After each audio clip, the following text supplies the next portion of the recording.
One TV Patrol. Padayon sa mga balita sa One TV Patrol. Mga illegal nga droga nga na-buy-bust sa Osamis PNP gikan gihapon sa laing probinsya. Nagpasalamat ang Osamis PNP nga dili kinumpra sa Osamis ang mga shabu nga nasakmit sa kapulisan bisan tuod og sunod-sunod ang drug buy-bust operation sa miaging mga bulan. Sa ulahing press conference ni Osamis City PNP Officer in Charge, Police Major Dennis Peñastano, nga sumala sa ilang intelligence report o impormasyon mismo sa mga suspect nga na-buy-bust, way laing source o tinubdan sa ilang supply, maulang gihapon ang Llano del Norte. Iniusab karon ang ilang gipaningkamutang mababagan sa dili pa kini maladlad sa syudad pinaagi sa mas gipahugtan pa sa mga entrada sa Osamis sama sa Pantalan Highway o bisan sa Kabaybayunan. Kung sa seguridad lang sa Pantalan, dili hamay ang inspeksyon sa Pantalan gumikan kay anaay regular nga sniffing dog ang Coast Guard o ang PNP.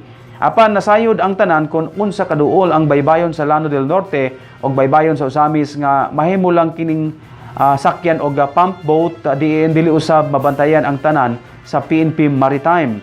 Malaumon si Police Major Dennis Peñastano nga ipabilin sa katawhan ang suporta o kooperasyon aron matabangan ang limitadong puwersa sa kapulisan sa pagbantay sa mga coastal barangay pinaagi sa pagpadangat og mensahe sa komunikasyon alang sa daling pagtumbog sa mga nagpalusod sa maong illegal. Yes, katong mga arrested nato nga mga suspects na-file na nato og kaso, appropriate cases. And then ang uban gani ato na commit na nato sa BGMP. And then sa mga drug sources ato, unfortunately gikan gihapon to sa ato ang adjacent province tapad sa ato. So dito gihapon so far sa ato ang mga information nga na-receive pro sa ato ang mga arrested suspects and in coordination with PDEA pod, ang source of illegal drugs dinhi sa Osamis City is nasa adjacent provinces nato.